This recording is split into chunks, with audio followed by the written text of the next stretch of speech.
오늘은 족보 협작한 복음 41번째 예수 그리스도의 남은 고난 채우기라는 제목으로 하나님의 말씀 나누고자 합니다. 성경 말씀 골로새서 1장 24절, 25절 우리 두 절의 말씀을 같이 한번 큰 목소리로 함께 봉독하겠습니다. 시작. 나는 이제 너희를 위하여 받는 괴로움을 기뻐하고 그리스도의 남은 고난을 그의 몸된 교회를 위하여 내 육체에 채우노라. 내가 교회의 일꾼 된 것은 하나님이 너희를 위하여 내게 주신 직분을 따라 하나님의 말씀을 이루려 함이니라. 오늘 우리가 이 고난에 대해서 세 번째 공부하는 날인데요. 우리 지난 두 주간에 공부했던 것을 한번 여러분 마음에 되새겨 보면서 다시 한번 읽겠습니다. 시작. 나는 이제 너희를 위하여 받는 괴로움을 기뻐하고 그리스도의 남은 고난을 그의 몸된 교회를 위하여 내 육체에 채우노라. 내가 교회의 일꾼 된 것은 하나님이 너희를 위하여 내게 주신 직분을 따라 하나님의 말씀을 이루려 함이니라. 아멘. 익숙한 말인 것 같지만 참 특별한 말씀입니다. 괴로움을 기뻐한다. 이 변태 아닙니까? 또 그리스도의 남은 고난이라는 건 또 뭡니까? 그걸 또 자기 몸에 채워야 한답니다. 그것이 하나님의 말씀을 이루는 방법이라고 설명하고 있는데 그 내용이 뭔지 우리가 깨달아 우리도 그 반열에 서는 교회 일꾼들 되시기를 주의 이름으로 축원합니다. 우리가 이렇게 지금 3주째 복음적인 고난의 의미에 대해서 자세히 살펴보는 이유가 있습니다. 왜냐하면 고난이라는 건 어찌하든지 이 하나님과 분리되었던 인생들을 십자가의 예수에게로 가까이 끌어당기든지 아니면 반대로 더 멀리 떠나게 만들기 때문입니다. 우리가 지난주에 그 내용 잘 살펴보았죠. 모든 종교 안에 가장 흔한 간증이 뭡니까? 고난을 통해서 종교를 알게 되었고 그 종교를 통해 신을 만나게 되었다라는 겁니다. 그렇게 신앙심을 가지게 된 동기 중 가장 많은 이유가 세상에서 당했다고 하는 고난, 고통 그런 문제들일 거예요.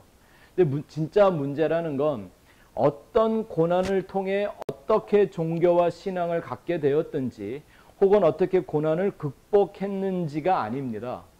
정말 심각한 문제는 그 고난을 통해서 내가 어떤 신에게로 다가갔느냐 이게 문제인 거죠.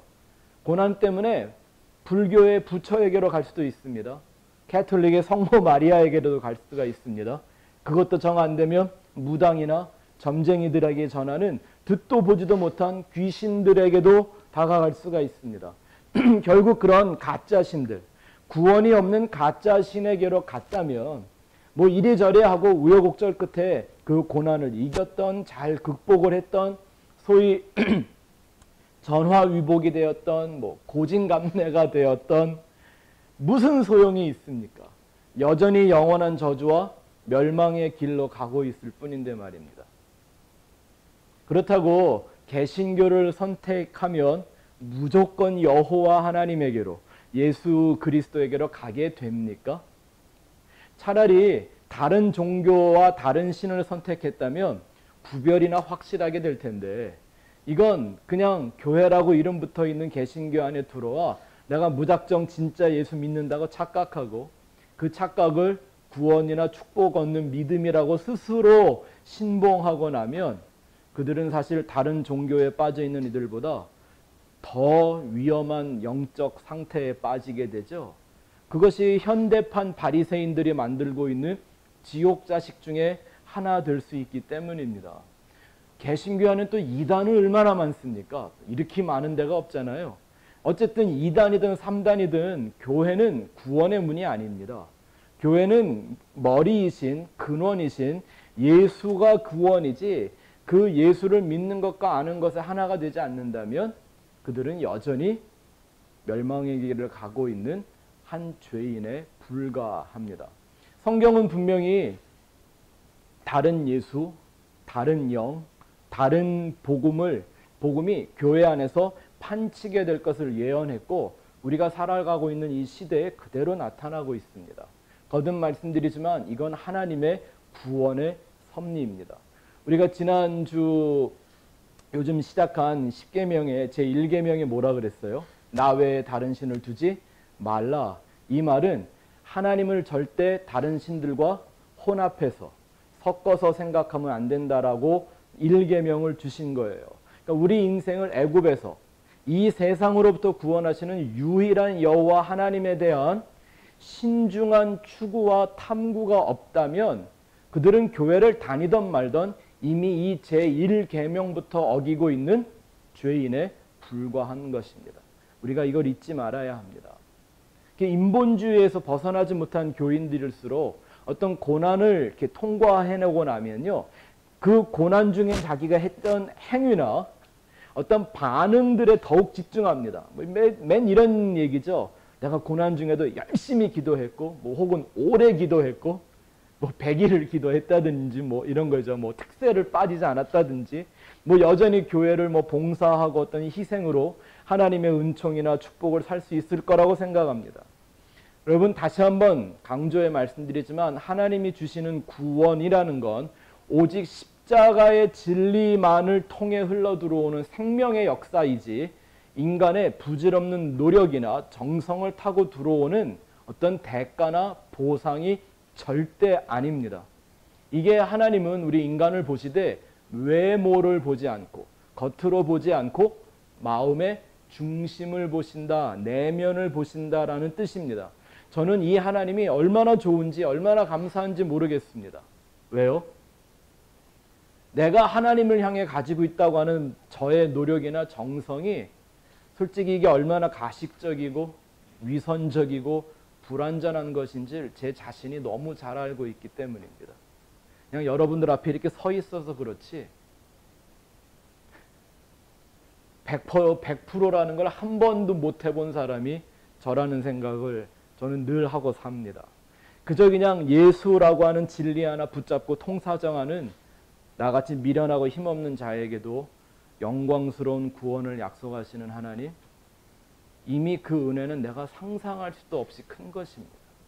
그것만 바라보고 사는 거지 나의 어떤 공로로 얻어질 수 있는 건 사실 하나님이 주시는 것이 아닐 수 있다라는 걸 우리가 신중하게 검토하며 살아야 하겠죠.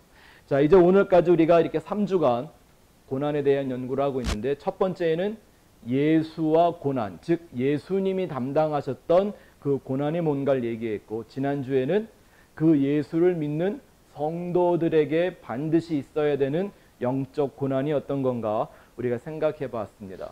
예수님의 고난은 그저 날 위해 대신 그가 고난을 당하셨기에 나는 그 고난을 피해가도 된다가 아니라 이 땅에 한 육신을 갖고 있는 인생이 어떻게 해서 하나님의 아들로 거듭나는가를 먼저 주님이 보여주시는 본이었습니다.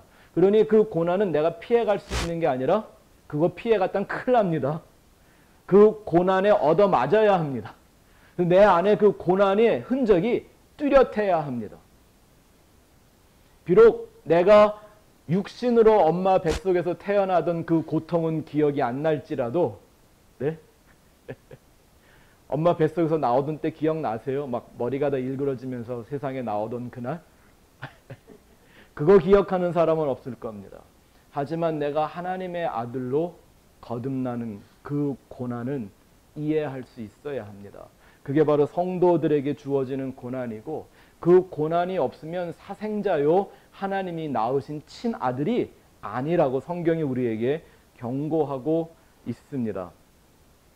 그래서 우리가 지난주에 성도라면 반드시 이 땅에 살아가는 날 동안 우리에게 있어야 되는 고난 3가지 말씀드렸잖아요. 말씀이 나를 찌르고 쪼개는 그런 고난, 예수 앞에서 나의 모든 것이 배설물로 폭로가 되는 그런 고난, 내 옛 자아를 십자가에 못 박는, 세상과 나에 대하여 죽음에 넘기우는 이런 고난들에 대한 얘기를 우리가 했었죠.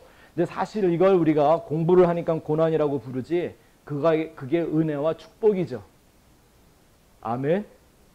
그런 고난을 축복이라고 말하는 거죠. 무슨 뭐 소위 말해서 뭐 모든 세상의 고통은 변장하고 오는 축복이다, 그런 얘기하는 거 아닙니다. 그 예수님도 배우셔야 했다고 하는 그 거룩한 고난과 순종의 의미를 안 성도들, 그들은 하나님의 손으로 하나님이 찢었다가 다시 싸맨 존재들입니다. 맞습니까? 돈 때문에 자존심 때문에 이게 아니라 하나님의 거룩한 손이 우리를 찢었다가 다시 싸매어서 새로운 피조물 되게 하셨는데, 이제 하나님께서 그렇게 하신 이유가 있습니다. 왜 우리를 새로운 피조물로 하나님을 담을 수 있는 그릇으로 변화시켰는가? 그것은 바로 그리스도의 남은 고난을 그 몸에 채우는 거룩하고 영광스러운 축복 때문입니다.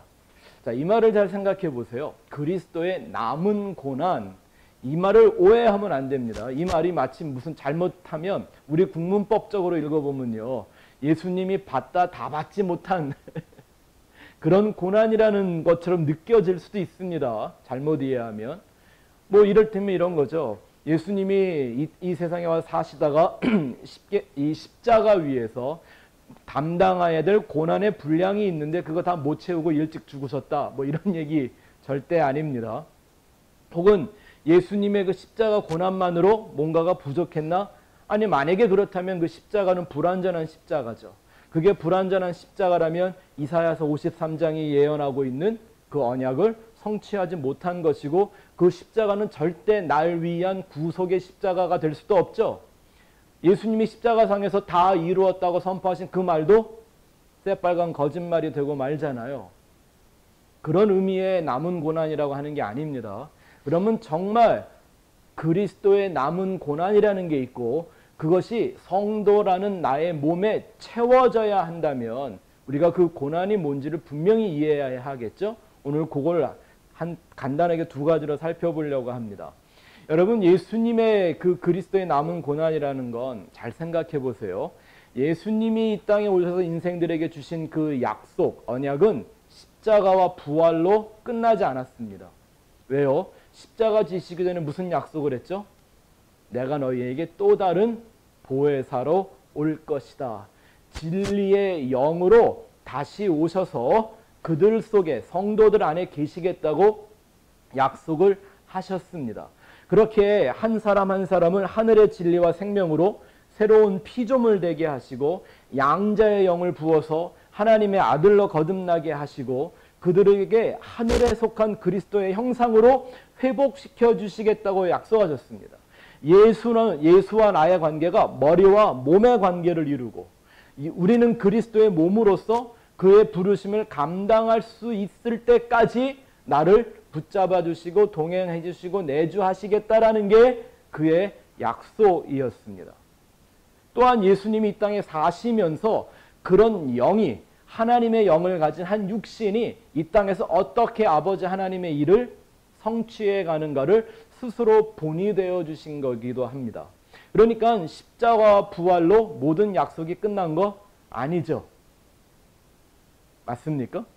그 안에 모든 의미가 담겨 있긴 하지만, 그래서 예수님이 끊임없이 해 나아갈, 지속해야 될 고난이 있는데, 그게 바로 저와 여러분들 안에 들어와 사시는 고난이란 말입니다. 이걸 말 안 듣는 누구와 살아본 사람들은 이 말이 무슨 말인지 압니다. 누구와 함께 산다고 하는 그 고난 말입니다. 자, 요한복음 14장 10절을 한번 읽어보면 이 얘기가 뭔지 조금 설명이 나와 있습니다. 시작. 내가 아버지 안에 거하고 아버지는 내 안에 계신 것을 내가 믿지 아니하느냐? 내가 너희에게 이르는 말은 스스로 하는 것이 아니라 아버지께서 내 안에 계셔서 그의 일을 하시는 것이라. 아멘. 이게 하나님 아버지와 예수라는 아들 속에서 이루어졌던 이 땅의 삶의 모습이고 하나님의 일을 해가는 모습인 거죠. 그렇다면 내가 그 예수의 아들이 되었다고 한다면 어떤 삶이 이루어져야 되나요? 그저 그냥 예수를 숭배하거나 뭐 예수를 밑도 끝도 없이 왕으로 만들려고 하는 그런 추종자가 되는 게 아니라 예수와 동일한 그 아들의 부르심, 또 그 아들이 살아가야 될 생명의 길을 똑같이 이루어내는 아버지의 일이 내 안에서 이루어져야 하는 것이겠죠. 그래서 구약의 선지자들도 신약의 사도들이 다 그런 삶을 살았던 겁니다. 그들을 통하여 그리스도의 모습이 세상에 나타나는 이런 거룩한 영적 고난을 동참하며 살았다는 거죠.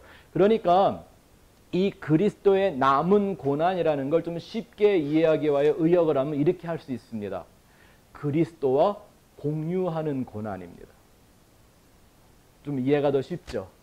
그리스도와 공유하는 고난입니다. 제가 그냥 아주 간단하게 두 가지로만 한번 말씀을 드려보려고 하는데, 여러분 주보 노트에 1번을 한번 보시면, 첫 번째는 그리스도와 연합하기 위한 고난이 있습니다. 그리스도와 연합하기 위한 고난. 내가 예수를 믿고 예수를 영접한 사람이라면 내 안에 예수가 사신다라는 것을 확신하는 것입니다. 그러나 연합의 깊이는 차이가 있겠죠. 그게 바로 영적 성숙의 수준의 차이라고도 할 수가 있는 것입니다. 이렇게 예수 그리스도와 연합하는 삶을 살아가기 위해서는 예수라는 길과 진리와 생명을 온전히 영접하는 것 외에는 방법이 없죠. 이게 참 말은 쉬운데 사실 얼마나 어려운 일인지 아십니까? 왜냐하면 그저 그냥 일주일에 한두 번씩 교회를 왔다 갔다 출입하는 것의 문제가 아니라 내 인생의 가치관과 우선권이 송두리째 바뀌어버리는 겁니다. 내 안에 오신 그 예수를 위해 이 세상이나 내 육신이나 내 자아와 타협하지 않고 살아간다는 것은 곧 이 세상으로부터는 끊어지는 경험이 없이는 안 되는 일입니다. 맞습니까? 땅에서 하늘에 속한 사람으로 산다라는 것이 이게 사실 얼마나 숨막히는 일인 줄 아세요? 여러분 물고기를 물에서 꺼내내면 물고기가 꺽꺽 그리고 울죠. 숨막혀서 빨리 물속에 집어던져 달라고요. 여러분 그런 영적인 숨막힘을 경험하십니까? 때때로라도? 그래서 사도 바울과 같은 사람은 3층 천에 한번 갔다 오고 나더니 그냥 늘 빨리 이 세상 떠나고 싶다고, 그죠? 나는 이 장막 빨리 벗어버리고 싶다, 빨리 하늘에 가고 싶다 라고 말하면서 늘 하는 말이 뭐냐면, 난 갈 준비가 다 됐는데, 난 지금 가도 괜찮은데 너희들 때문에 하나님이 날 아직 안 데려가신다가 맨날 징징대고 그랬습니다. 뭐 여러분들 아시겠지만 제가 아직 징징대는 정도는 아닌 걸 보니까 아직 제 영적 수준이 사도 바울의 수준은 못 미치는 모양입니다. 성령께서 예수의 영으로 내 안에 들어오시는 그 날부터 그 영은 내 육신의 소욕과 대적하고 나를 완전히 정복하시는 영적 전쟁을 멈추지 않으신다고 갈라디아서 5장 17절에 말씀하셨습니다. 읽어볼까요? 시작. 육체의 소욕은 성령을 거스리고 성령은 육체를 거스르나니 이 둘이 서로 대적하므로 너희가 원하는 것을 하지 못하게 하려 함이라. 너희가 원하는 것을 하게 도와준다, 아니면 못하게 한다? 못하게 한다. 믿으시면 아멘 하시기 바랍니다. 이런 때는 한번 부흥사처럼 써먹어야지. 누가? 성령께서 내 육체로 들어오시면. 그러니 영적 전쟁이라는 건요, 뭐부터 시작해요? 나와 성령의 싸움으로부터 시작되는 거예요. 그렇게 내가 부인되고 성령에게 정복당하지 않으면, 진리에게 정복당하지 않은 사람들이 무슨 마귀와 영적 전쟁을 한다고 까불다가는 잘못하면 다 일곱 귀신 들린 자들이 되고 말 수 있습니다. 이 성령이 내 안에 오셔서 하시는 이 싸움은 한 번의 결심이나 의지로 되는 것 아닙니다. 이게 마치 뭐와 같으냐면요, 여러분 결혼식과 결혼은 다르죠. 웨딩과 메리지는 다르잖아요. 그냥 웨딩은 그냥 하루에 다 해치워버리면 누구든지 할 수 있는 건데, 성공적인 메리지를, 결혼을 산다라는 건 좀 다른 얘기죠.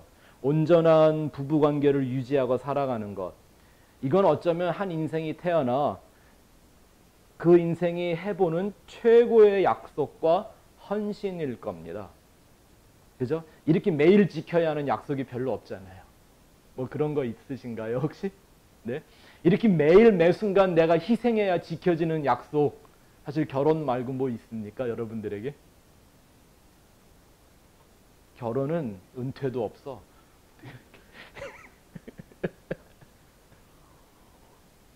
그래서 그런지 세상 사람들은 뭐 결혼은 미친 짓이다, 뭐 결혼은 인생의 무덤이다, 뭐 이런 얘기를 하는 것 같아요. 왜냐하면 결혼을 하고 나면, 연애가 아니라 결혼을 하고 나면요, 내 개인의 삶이, 내 것만 같았던 내 개인의 삶이 누군가에 의해서 자꾸 침략당하고, 또 그 존재에 의해서 자꾸 내가 개조되고, 내가 바뀌어요. 내가 불편해요. 그죠? 그리고 남이었던 그 사람의 문제까지도 내가 짊어지고 살아가야 되는 수고와 희생이 없이는 안 되기 때문일 겁니다. 그래서 하나님이 천국에는 있지도 않는 이 부부라는 관계 혹은 가족이라는 관계를 이 세상에 허락하시면서 하나님이란 아버지의 아들로, 예수라는 아들의 신부로 살아가는 것, 비밀을 배우게 하신 겁니다. 예수의 신부로 사는 것 말입니다. 제가 조선족한테 선교할 때요, 이런 기억이 좀 떠올랐습니다. 제가 그들에게 우리는 다 천국에 가서 예수라는 어린 양의 신부가 될 거라고 가르쳤더니 난데없이 한 자매가 이런 질문을 버떡했습니다. 목사님, 나는 이미 땅에서 결혼해갖고 신랑이 있는데 그럼 천국 가면 신랑이 둘이나 됩니까? 라고 물어보더라고요. 웃기죠? 여러분, 선교지에서 복음을 전하기가, 아주 원색적인 십자가의 복음을 전하기가 훨씬 쉽고 재밌는 이유가 뭔지 아세요? 그들은 아는 척을 안 해요. 이미 모르고 있었기 때문에 내가 모른다라는 게 부끄럽지가 않아요. 이제라도 알아야 되겠다고, 이제라도 배우게 되었으니 다행이라고 생각하는 의지가 강하니까 그들에게는 그냥 아무 쓸데없는 타협도 좋은 말도 설득할 필요가 없습니다. 이게 복음이고 이게 십자가의 진리입니다라고 전하면 그들은 그냥 순진하게 받아들입니다. 이렇게 결혼을 통해서 연합이라는 관계, 가족이라는 공동체, 또 생명을 해산하는 것과 같은 영적인 진리를 하나님은 우리의 삶을 통해 배우게 하셨습니다. 그와 같이 모든 삶을 통해서 하나님이 나를 괴롭게 해서라도, 보통은 부인이 잔소리하며 살잖아요. 근데 성경은 거꾸로야. 이건 남편이 잔소리하며 살아. 남편이 아내를 못 살게 만들어요. 그리고 보통 부부가 행복하려면 남편이 자기를 부인하고 살면 되는데 성경은 달라요. 성경에서는 신부가 신랑을 위해 자기를 철저하게 부인해야 된대요. 이 괴로움을 경험하게 하면서라도 주의 법을 가르치시는 하나님을 붙들어야만 이 영적인 연합이 지속되고 깊어지고 완성된다고 성경이 우리에게 가르쳐주고 있습니다. 좀 길어서 제가 주보에는 기입을 안 했는데 시편 119편 66절에서 75절까지의 말씀을 읽어보면 이 얘기가 아주 잘 나타나 있습니다. 십계명에 공부하고도 연관이 돼 있는 구절이니까 한번 잘 보시기 바랍니다. 제가 읽어볼게요. 내가 주의 계명들을 믿었사오니 좋은 명철과 지식을 내게 가르치소서. 고난당하기 전에는 내가 그릇 행하였더니 이제는 주의 말씀을 지키나이다. 주는 선하사 선을 행하시오니 주의 율례들로 나를 가르치소서. 교만한 자들이 거짓을 지어 나를 치려하였사오나 나는 전심으로 주의 법도들을 지키리이다. 그들의 마음은 살쪄서 기름덩이 같으나 나는 주의 법을 즐거워하나이다. 고난당한 것이 내게 유익이라. 이로 말미암아 내가 주의 율례들을 배우게 되었나이다. 지금 이 시편 기자가 계속 고백하는 건 뭐냐면, 고난이 내게 유익인 것은 고난을 통해서 땅의 법이 아니라, 인간의 법이 아니라 하나님의 법을 배우게 되었다라는 겁니다. 그렇죠? 계속 말합니다. 주의 법이, 주의 입의 법이 내게는 천천근음보다 좋으니이다. 주의 손이 나를 만들고 세우셨사오니 내가 깨달아 주의 계명들을 배우게 하소서. 주를 경외하는 자들이 나를 보고 기뻐하는 것은 내가 주의 말씀을 바라는 까닭이니이다. 그리고 이 다음 절이 아주 재밌습니다. 여호와여 내가 알거니와 주의 심판은 의로우시고 주께서 나를 괴롭게 하심은 성실하심 때문이다. 아멘.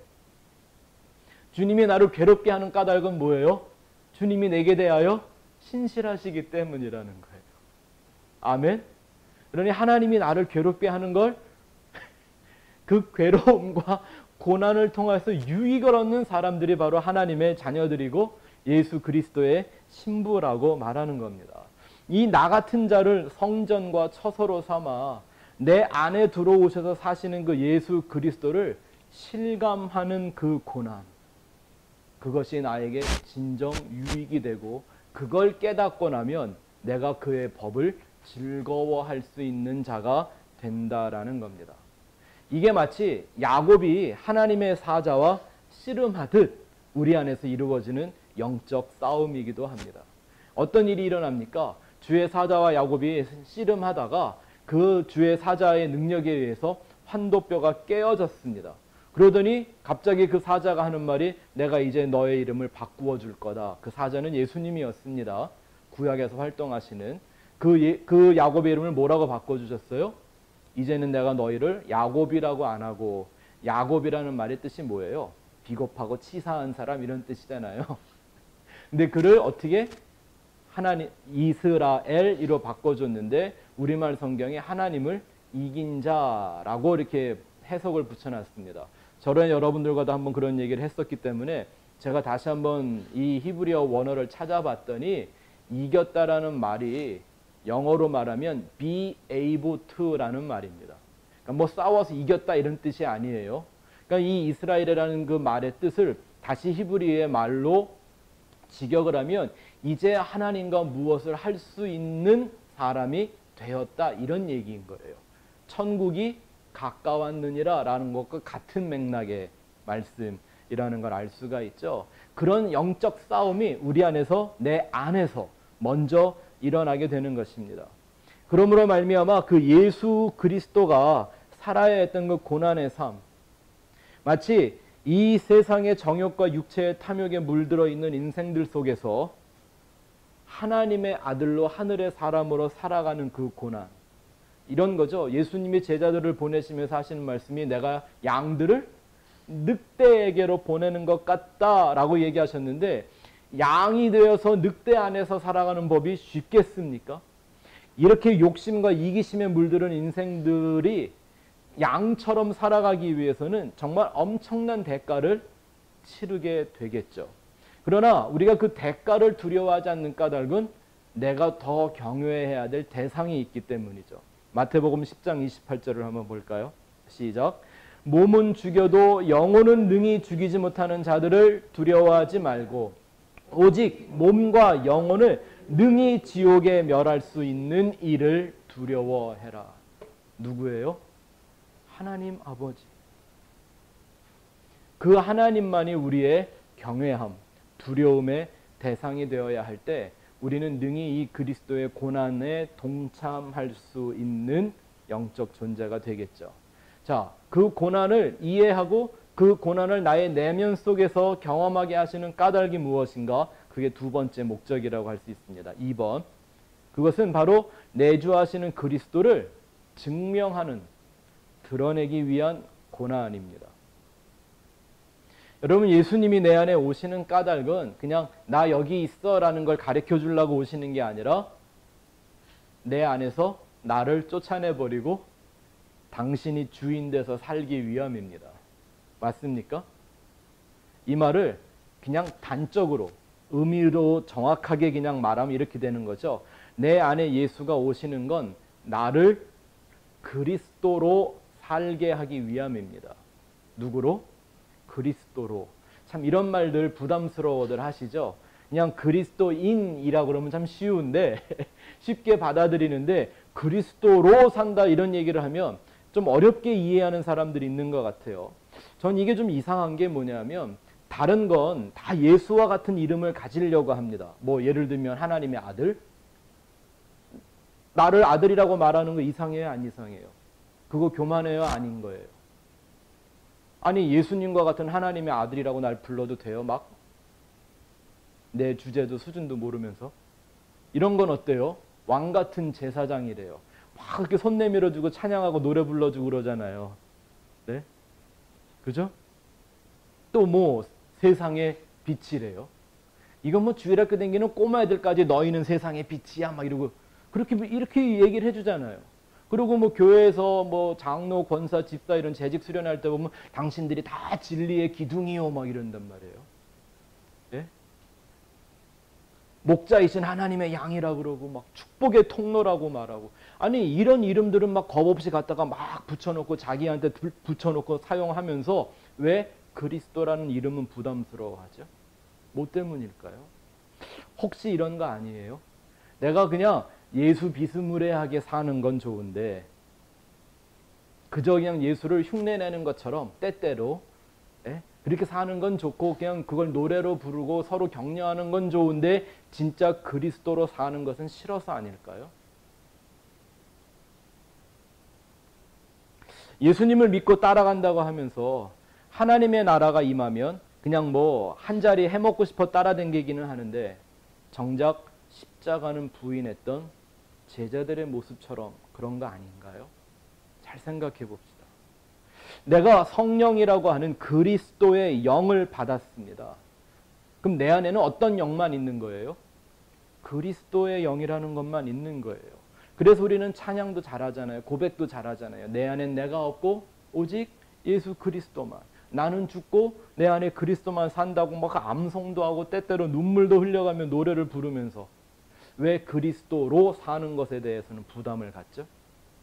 이런 거죠. 지난주도 말씀드렸지만 재산은 상속하기를 원하는데 그 책임과 의무는 회피하고 싶어하는 그런 재벌 2세들처럼 하나님이 주신다고 하는 그런 영광과 축복은 상속하기 원하면서 정작 그리스도라는 책임과 의무는 회피하고 싶어서 그러는 거 아닐까요? 예수님의 기적과 표적을 보고 듣기는 원하지만 예수님처럼 내가 그 복음의 표적이 되려고는 하지 않는 건 아닐까요? 하나님이 나를 그리스도로 대우하기를 원하시는데 나는 그걸 피해가고 싶은 것 아닌가요? 왜냐하면 그리스도라는 말이 기름 부음 받은 자라는 뜻이잖아요.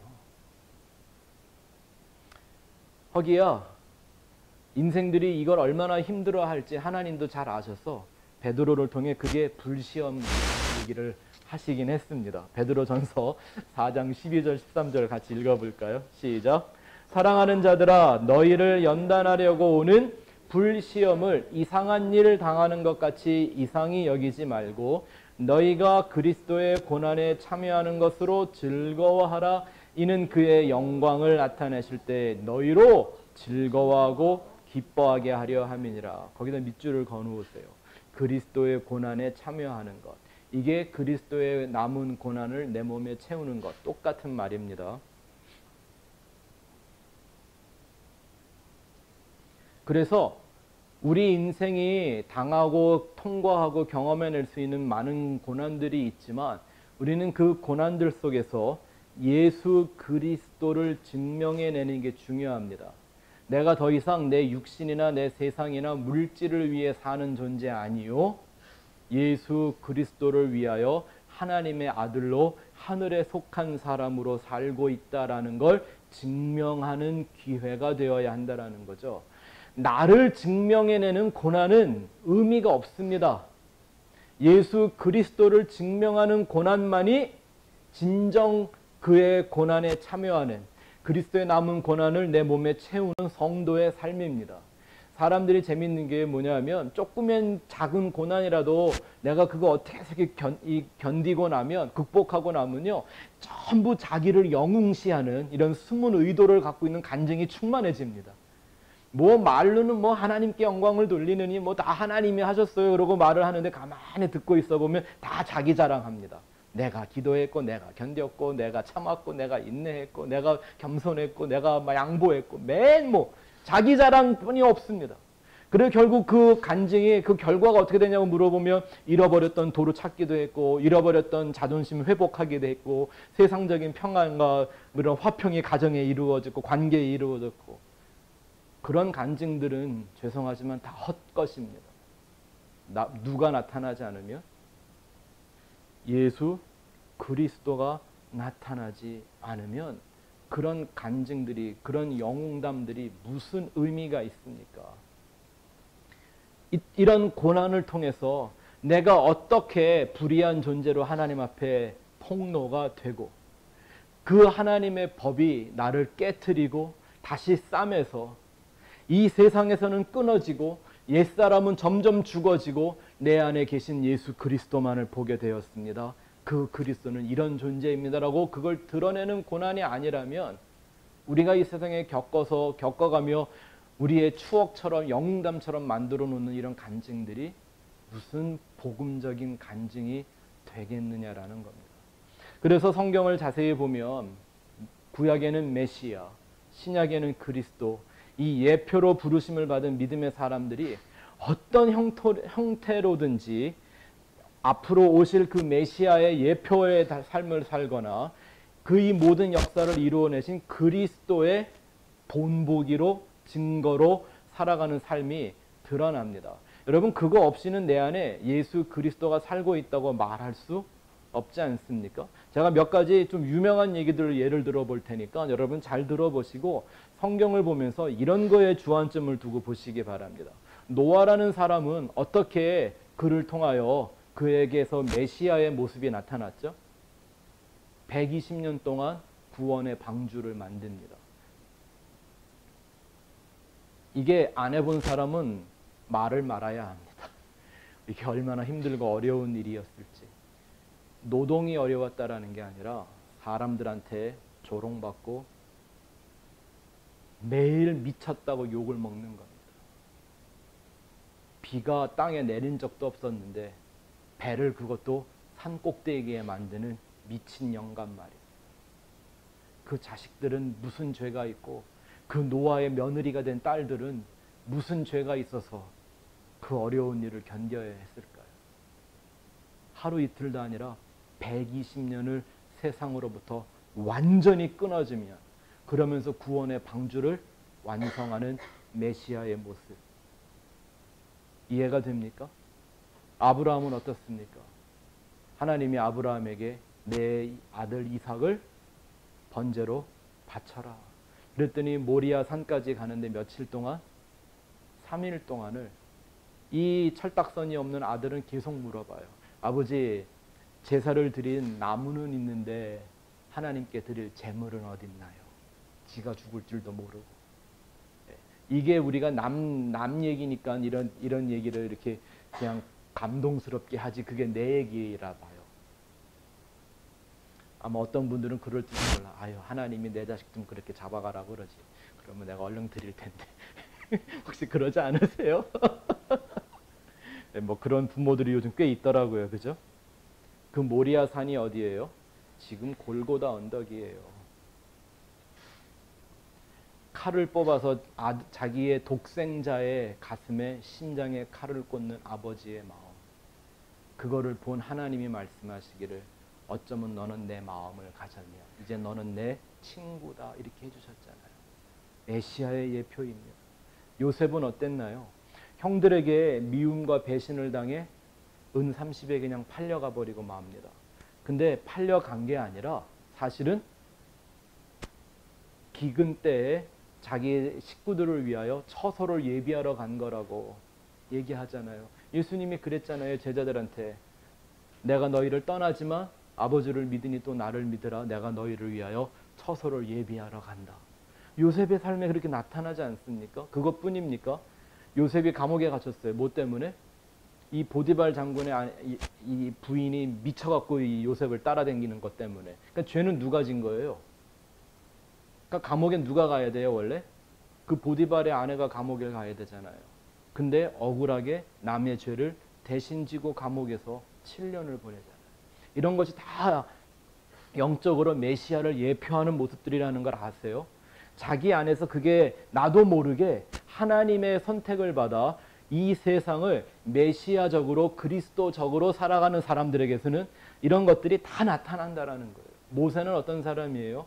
모세가 많은 기적과 표적을 통해 이스라엘의 인도자가 되었다는 건 다 아는 얘기지만 이 모세에게서 나타나는 메시아의 모습의 클라이맥스는 뭐냐면 하나님 차라리 나를 하나 저주하시고 이 사람들에게 약속의 땅을 그냥 허락해 주시면 안 돼요?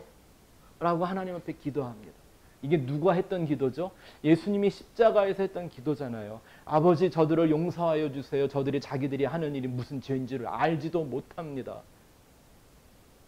사도 바울도 똑같은 기도를 합니다. 내가 완전히 부서지고 깨어져서 지옥불에 떨어지더라도 하나님 내 민족을 구원해 주시면 안 됩니까? 이게 이들을 지옥을 두려워하지 않아서 지옥 가고 싶어서 하는 말이 아니잖아요. 나도 모르게 내 삶을 통하여 내 입술의 고백을 통하여 뭐가 툭 튀어나오는 거예요. 내 안에 살아계신 예수 그리스도가 아버지에게 하는 아버지의 일이 내 안에서 이루어지는 얘기들이 내 삶을 통하여 자연히 드러나기 시작하는 거예요. 근데 참 희한한 게 이런 일들이 단 한 얘기도 사람들한테 세상에서 칭찬 들은 적이 없다라는 거예요. 다윗은 어때요? 여호수아 있죠. 모세 다음엔 여호수아잖아요. 여호수아는 그 약속의 땅을 차지하기 위해서 그 땅에 미리 살고 있었던 우상 숭배자들과 전쟁을 합니다. 모든 우상과 비진리를 깨트리는 영적 싸움을 하는 그리스도의 모습이 나오죠. 예수님이 오셨고 맨날 누구랑 싸워요? 하나님을 오해한 사람들하고 끊임없는 싸움을 하시잖아요. 다윗은 어땠습니까? 다윗이 왜 유명해졌죠? 골리앗 죽였잖아요. 골리앗이 어느 나라 사람? 블레셋 사람. 근데 다윗이 나중에 도망다니다 어디까지 가요? 블레셋까지 도망을 가게 됐어요. 하나님이 몰고 간 거죠. 블레셋 갈 때 다윗이 쇼를 하죠. 일부러 수염에다가 침 질질 흘리면서 다리를 저는 것처럼 병신마냥 쩔뚝거리며 블레셋에 들어가요. 왜? 안 그러면 블레셋이 당장 쳐 죽일 거니까. 블레셋의 원수거든요. 결국 그 블레셋의 원수의 나라에 종노릇까지 해요. 그러다가 결국 그런 모든 훈련을 받고 그 고난을 통하여 이스라엘, 분리되었던 이스라엘을 통일하는 왕이 되잖아요. 예수 그리스도의 모습이 보이세요? 그 복음, 십자가의 도가 그 삶 속에서 보이시냐고요. 호세아는 그냥 이 이름을 헬라어로 바꾸면 예수예요. 이 사람은 창녀와 같은 그 고멜이라는 그 여자와 간음하는 여자와 결혼해서 또 데려다 놓으면 도망가고 데려다 놓으면 또 나가서 죄짓고 한 그 여자를 붙들어다가 자기 신부 삼아 생명을 해산하는 예수 그리스도의 모습을 보여주잖아요. 예수님의 제자들은 어때요? 다 그 길을 갔죠. 결국은 사도 바울은 그래서 내 안에 예수 그리스도의 흔적을 가졌다라고 고백할 만큼 그리스도가 나오는, 더 명확하게 말하면 나 같은 존재가 그의 하나님의 은혜로 그리스도로 살아가는 고난을 당하는 거예요. 고린도전서 4장 9절을 읽어볼까요? 시작. 내가 생각하건대 하나님이 사도인 우리를 죽이기로 작정한 자 같이 끄트머리에 두셨음에 우리는 세계 곧 천사와 사람에게 구경거리가 되었노라. 사도 바울이 얼마나 복음을 전하면서 이런 고난을 당했는지 어떻게 느낌이 왔대요? 하나님이 나를 죽이기로 작정한 것 같았다. 사도 바울이 당한 고백을 얘기할 때 보면 정말 말할 수 없는 고백을 당하죠. 예? 매 맞고 돌에 맞고 배가 파손되고 죽었다 깨어나고 하여튼 그가 당한 고난 말할 수도 없습니다. 하면서 땅에서 육신적으로 당한 고난을 치면요 예수님보다 더 많이 당했을걸요. 예? 예수님은 사실 십자가에 달려 죽으시기 전에는 그런 육신의 고난 이런 거 많이 안 당하셨잖아요. 예? 무리도 막 걸어 다니시고 그런 거 별로 안 어려우셨다고요. 근데 이런 사도들이에요. 제가 이 구절이 너무 신기해 갖고 이 원어를 좀 헬라어를 찾아봤더니 이렇게 얘기하고 있더라고요. 거기에 끄트머리에 두셨다라는 말이 있잖아요. 두셨음에 이게 헬라어로 아포데이크누미라는 말인데 이게 뭔가 이렇게 전시해서 보여주다라는 거예요. 상징적으로 증거하다, 논증하다 이런 얘기예요. 그러니까 하나님이 일부러 세상에 전시를 하셨대요. 뭐를? 사도들이 땅에서 고난받는 걸 세상에다 전시했대요. 어떻게? 구경거리처럼. 이 구경거리라는 말의 헬라어가 데아트론인데요. 이 말에서 theater, 영어의 theater란 말이 나온 거예요. 극장, 그죠? 근데 이 데아트론의 말의 어원이 데아오마이라는 말인데 이게 뭔가를 바라보다, 묵상하다, 관찰하다, 응시하다 이런 뜻이에요. 그러니까 이 구절을 헬라어에 맞게 다시 한번 의역을 해본다면 이런 거죠. 하나님이 우리를 마치 죽이기로 작정한 것만큼의 고난을 주면서 우리를 통하여 우리를 세상에 드러내셨는데, 전시해 놓으셨는데, 왜? 천사들과 세상에 바라보고 관찰하고 응시할 수 있을 만한 구경거리로 삼으셨다는 거예요. 이게 성도들이 그리스도의 남은 고난을 내 몸에 채우며 살아가는 삶의 모습입니다. 근데 이건 이렇게 성경에 따로따로 되어져 있는 말들이 아닙니다. 예수님이 처음부터 이 세상에 오셔서 말씀을 전하실 때부터 한 사람 한 사람을 불러 모으실 때부터 예수님과 동일한 삶을 살라고 초청하셨습니다. 예수님이 첫 번 설교하셨다고 하는 그 산상수훈 이렇게 시작하잖아요. 너희는 다 가난해야 돼. 너희는 땅에서 지금 울어야 돼. 배고프고 목말라야 되고 진짜 평화를 위해서는 싸워야 되고 그것 때문에 너희는 세상에서 핍박을 받아야 돼. 이걸 팔복이라고 우리는 막 이름 지어갖고 부르잖아요.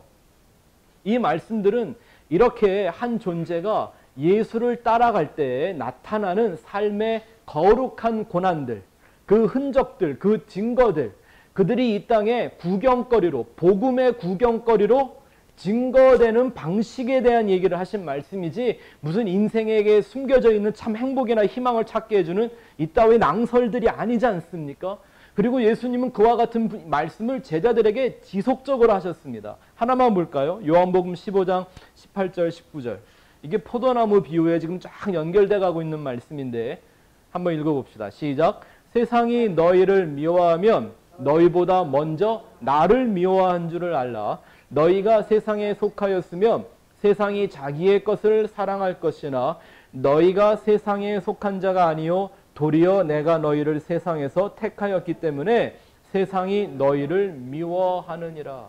내가 이 세상의 흐름대로 사는 사람인지 아닌지의 증거가 뭘로 나타난다? 세상이 미워하는지 안 미워하는지.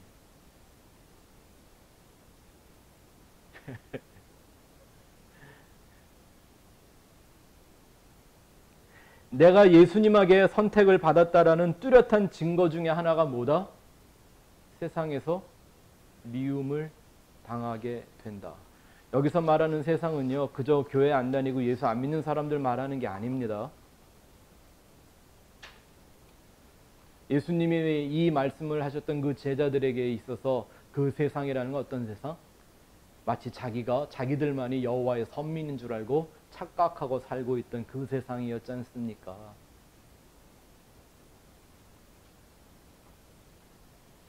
이와 같이 내 삶을 통하여 그리스도가 드러나게 하는 그 그리스도라는 길과 진리와 생명이 이 땅에 증명되는 삶을 살아가는 거룩한 고난을 내 몸에 채우는 것, 이게 성도들의 소망이어야 합니다.